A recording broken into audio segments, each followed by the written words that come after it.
ladies and gentlemen, another segment of SOP football. So we're on the streets again today. Very important segment. We have two fans with me. And for the first time, and most importantly, we have two Man United fans finally on the channel. Mr. Nkosi, our special guest. Yeah, special guest. Yeah, and we have Tumelo from the previous segment as well. Today, Milwaukee Bucks. Yeah, but Arsenal fan. Mm-hmm. Yeah, so we just go through results from the previous fixtures. So where do we start? Manchester Derby, or we start with the early kickoff so that you can relax there. Tell us what you think. Let's start with the early kickoff. Yeah, so Let's start with Chelsea. Oh yeah. So London Derby, Brentford versus Chelsea. Mm-hmm. Yeah. So okay, we'll come to Arsenal fan, London fan. So what do you think about the game? For me, I don't know what's happening to Chelsea, man. They played well actually, but they just didn't get the game at the end. So what do you mean they play well? Because like they had the ball, they tried to create chances, but they couldn't score. Then they lost in the end. Okay, so what do you think their problem was? Because they won their previous three, they drew against Arsenal. Yeah, looking at the game against Arsenal, they just needed to be more clinical, but they still can't. As long as they're lacking up front, especially in the striking force. Okay, so do you think they have problem? Because like I watched them against Liverpool, I watched them against Arsenal. Mm-hmm. A lot of people said they played well in those games, and probably against like the teams like probably tend to defend more. Do you think Chelsea has a problem against those kind of teams, and they need to figure out a way? Yeah, for me they still need they lack in the striking force. Like I feel like they need an experienced player up front who can be converting goals. Oh, okay. Yeah. All right. So then let's go to the game after that. Was the 10 p.m. kickoffs. We had Arsenal against Sheffield United. Yeah. So that one was like, I don't know, Arsenal were favourites and the scoreline was. Yeah, so it was like a wide margin. So. Okay, then we move to Wolves versus Newcastle. Wolves versus Newcastle. Wolves, I think Newcastle, they're performing bad compared to last season. Okay. They have a lot of players now, they're not scoring though, they're not winning most of their games. Like the games that they should be winning, they're not winning them. Is it? I feel like they're kind of going downhill a bit.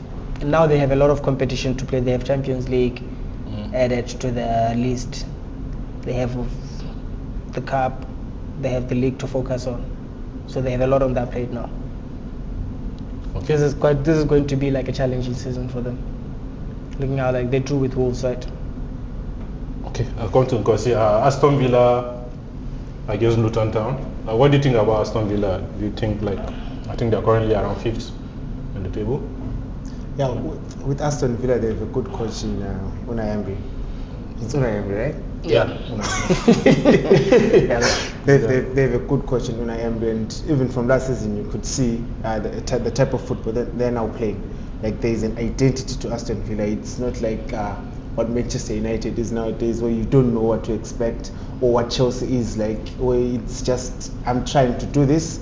If it works out, maybe I'll try it again. But for Aston Villa, it seems like they've gotten a formula, and they are following through on that formula. So it was expected. Luton Town just got promoted. Most of them probably, I'm not sure what percentage of the squad ever played in the Premier League. Probably there's no player that has played in the Premier League. Yeah. So lacking that experience and that overwhelming introduction to the Premier League is expected for them. I'm expecting them to be relegated. So I expected Aston Villa to have an easy game. Yeah. Okay, well, what do you think about their consistency? Because like in the last, if you go back from last season, they've won like 13 games in a row at home. So they're very strong at home. And if you look at where Unai took over from, I think they were in the relegation zone with Gerrard. Now, like I think only like if you look at the record in the league, we have Man United. No, not Man United. Sorry, we have Man City. We have Liverpool. We have Arsenal. I think only those three teams have a better record than them from when he took over. Yeah. So do you think like they have a chance of being in the top 4, top 5? Top 4, top 5, not yet. Not yet. I think for them it's still a stretch because of issues like squad depth as we go on into the season. If and when they get injuries, do they have a good caliber of players to then come in and maintain that same level of excellence that this group of players are shown? And I don't think they have enough squad depth to push for top 4 or 5, probably top 8 roundabout, because some of these big clubs, like for example, Man City will be the top 4, Arsenal will be the top 4. I'm not sure about Chelsea, I'm not sure about Man U, but Tottenham look to be there also. So now it's 5 already. So Aston Villa, It's not really 5 because for me, if you see like for that 5th spot, if you say those 4 teams, then we still have Newcastle. Like I'm not sure about Newcastle. So that 5th spot is still there. You have Chelsea, maybe you have Man United, you have Aston Villa. So or you can have Brighton, because Brighton is one of your banana skins. It's just that a lot of teams generally this season haven't started well. Even the likes of Man City. Yes, they've won games. But the only team that has been consistent enough for me has been Tottenham. Because I don't know if it's because we expected them to be poor, because they were poor last season. But they've been consistent enough. Actually, that's even the first kickoff because they played on Friday. Yeah, because even compared to Arsenal has been good, but there are some games where they've been showing a bit of vulnerability. City hasn't been playing very well. I don't know if it's because KDB is not there and Gundogan is there for Barcelona, but they haven't been at their prime best. Yeah, but they're getting results. They're getting the job done. That's the thing. So that's why the teams like Arsenal, for example, are lacking behind, because the games that are supposed to win, they are drawing. The teams like Manchester United, first match, Manchester United got lucky because that was supposed to be a penalty against Onana when they played Wolves. But some teams are lacking themselves out of it. But for City, I think probably it's intimidation for other teams. Other teams are intimidated when they're playing them. So at the end of the day, they get the result. But you find that a lot of teams that we looked at and we thought that they were going to be performing at the very most high standards, most of them haven't started well. Okay, so before we get to the Manchester derby, let's quickly talk about Liverpool. So Liverpool won 3-0. So who did Liverpool play again? They played against let me see. I guess Nottingham Forest, So against Nottingham Forest they played at home. So like generally they'll be favourites at home, and so they won 3-0. So what do you think about Liverpool and their chances this season? I think Liverpool are looking good. What they lacked last season was a midfield, because when you have Thiago injured and the young boys playing in the midfield, and Henderson wasn't very good, like to the standard which they were expected to play at. So now bringing in new blood, new talent in the midfield really has boosted Liverpool a lot. So you notice that a lot of their goals, what's this kid's name? You see the number of assists he's had, the number of goals he's scored. He's only had 3. But and contributions. The contributions where it's not really his assist, but he makes a pass that then becomes someone else's assist. So you can see how McAllister is controlling the ball in the midfield. So there's been a lot of improvement in that area, and Diaz coming back from injury. Unfortunately, he's back to injury. So no, he's not injured actually. His parents were kidnapped, so that's why he couldn't make the squad. I thought he was injured again. That's sad for him. Okay. So and Liverpool are really looking good. They're looking good to challenge again. Okay. Then Tottenham, like the league leaders, so they were able to win against Crystal Palace. I think Crystal Palace is a tough fixture away, and Tottenham managed to get the job done. What do you think? They have a new coach. They're playing well. Yeah. Do you think like they can challenge Man City? I'm not sure if it's the new coach boost. You know, when clubs get a new coach, they can go 10 games consistently winning, or just getting these shocker results. So I think probably as we go along, when after the Christmas break, when you come back, then we'll see if this is just a new coach buzz, or it's now an identity in the team where they are just consistently winning. But the coach has been doing a good job though, because you can see how they're playing. Because we thought that with Kane gone, probably Tottenham will be fighting for relegation. But I'm so shocked. But now we're discussing if whether they are going to contend for the title, which is quite good. It's quite surprising. Okay, so before we get to the Manchester derby, maybe we'll just talk about Brighton a bit, West Ham also. So I'll come to you. I think you're more of a Brighton fan. Yeah, for me, I mean, from the past season, I've been actually looking at Brighton. Like, they're actually growing with and now with the addition of players like Ansu Fati, it's kind of like a boost But to them. I think they didn't win. They drew with Fulham. Yeah, they drew, yeah. But So looking at how they've been playing previous games, they're getting some points, they draw. I think they're trying. I think they'll still maintain that spot that they had last season. you think they're gonna finish top 7? I wouldn't say, but I still feel like they're going to have a spot in Europe, one of the European competitions again. Okay, but my issue with Brighton is like we know the kind of football they're gonna play, but they concede a lot of goals, man. Yeah, so now do you that- think with that kind of thing happening to them, do you think they're gonna make top 7? Because we still have teams. We have like the top 4 teams are already there that we mentioned. We have Aston Villa, we have Newcastle, Manchester United can pick up, Chelsea can pick up. So do you think there are only 8 spots for the European teams? Well, the European spots, sorry. So you feel I feel someone Brighton can still still going to get a position somewhere there. ahead of? Yeah, because if maybe January they can boost up that defense, they can reduce conceding, because this season, like you said, they're conceding a lot of goals. So if maybe they can fix their defense and their midfield, because going forward they are okay, they keep on scoring still.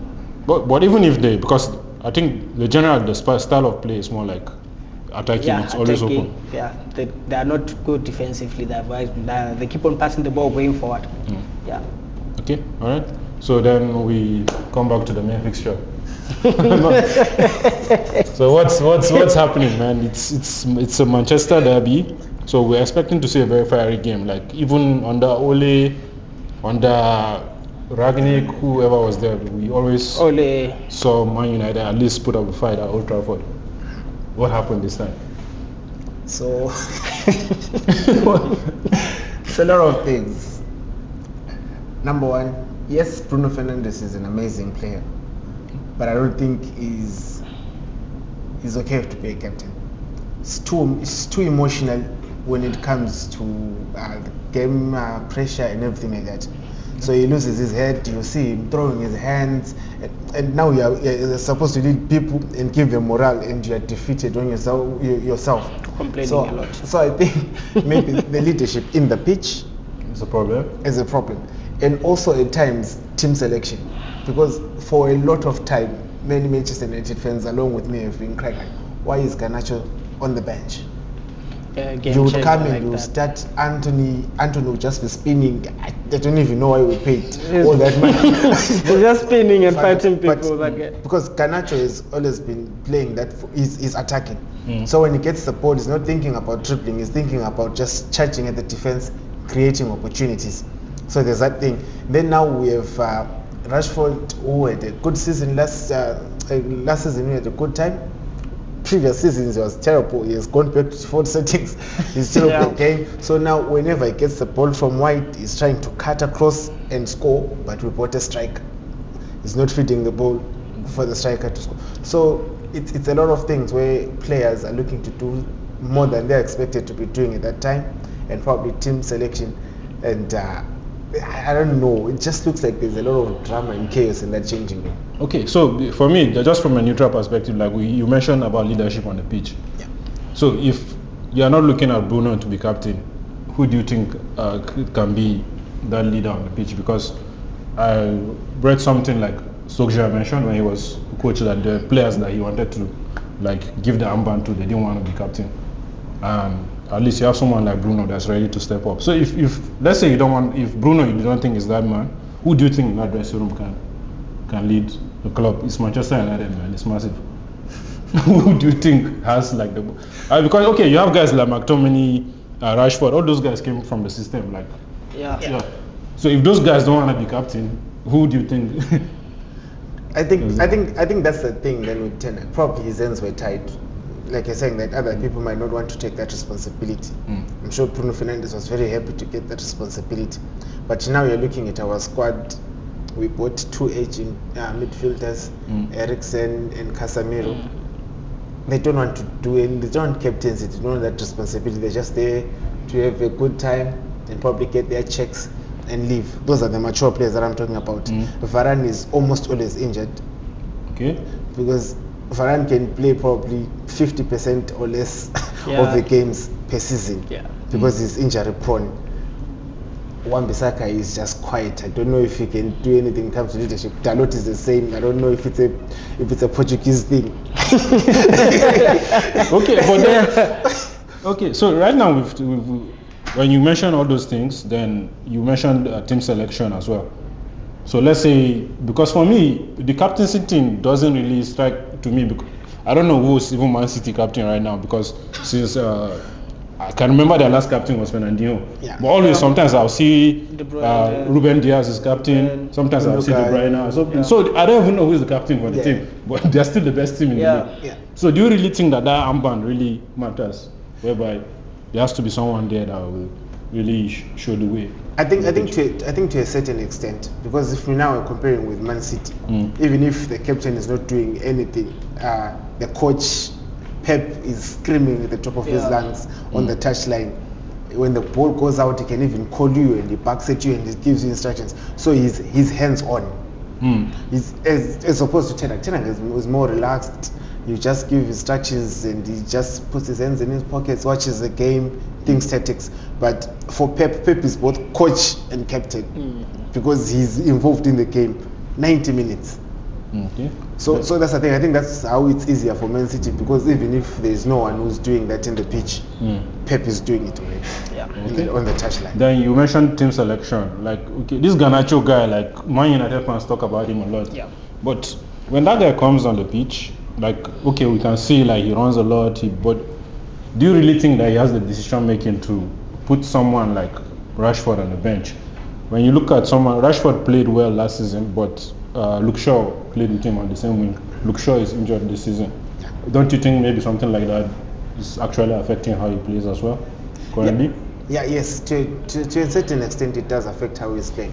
But I don't mind Rashford playing because we don't have much going forward. So probably, with playing, people can then build form or find form again. But the thing is, you can't start Anthony, who has constantly shown that he's not performing to the standard that you expect him. Then there's a kid who has been trying to, because I'm not saying he's up there in terms of being a great player, but he's good enough to replace Anthony. Okay. In terms of in the starting 11, because give him more time. Give him time to run, give him time to do what he's doing. Then if you are so keen on Anthony coming in, put him in 70 minutes thereabout. Okay. So based on what we've discussed so far, like you've mentioned team selection and like leadership on the pitch. If you go online, a lot of people are talking about what the owners, Glazers. So do you think like the issue doesn't have to do with leadership at the top? It's more like from the coach down. That's the thing. I think it's the root will be ownership and everything like that. And then all of this is just your trunk and your leaves and your branches. So it stems from there. But I think that at some point people have to take responsibility and ownership because they are professional footballers. They need to get into the pitch and give their best because they're getting paid. Sure.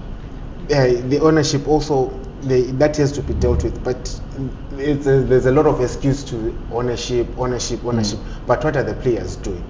Because they're supposed to be professional. But then I ask you, based on ownership, like ownership provides, in terms of transfers, if we look at the last 10 years, Man United has spent the most. In terms of managers, like they've brought the best. They brought Van Gaal, they brought Jose Mourinho. They even went back to bring some, like one of their own, Ole. So what one have they not done? Why are we still blaming them that they're not doing enough for the club? For me, I feel like the team has more. There's more happening in that team than to blame the owners. Like there's more internal problems happening, stemming from the board going down. So I just feel like they just need to reshuffle a lot of things. But what does the board have to do with Anthony being sexual because of the issue? Yeah, because if you look at the players that have been signed, like just look at like what the players they've brought in. Look at the guys, the likes of Anthony. Like they've brought in a lot of expensive players who are not helping the team. And like he said, there are a lot of young players who are trying to fight to go up there, but they're not being given a chance. Okay, so it seems like there are a lot of problems with Man United. Maybe we need to have like just one episode for United only. So anyway, so we've just done the roundup for the fixtures for the weekend, and I think there's a lot of things to discuss still, especially when it comes to Man United, Chelsea as well. But yeah, so we'll be here again. I think that's all for today's segment. Please like, subscribe, share, put your comments down. We're still going to have more fans coming. Yeah. Probably maybe we'll have to have a Tottenham fan. Now that we already broke the code, we brought the Man United fan to the show. Is there anyone who's supposed to Next time we bring Tottenham. Except for people who live there. And Liverpool. Hey, we have like that easy fans, people that are there for the moment. So they're top of the table now, you don't know. You will see a fan somewhere. We even have Crystal Palace fans. Yeah. All right, man.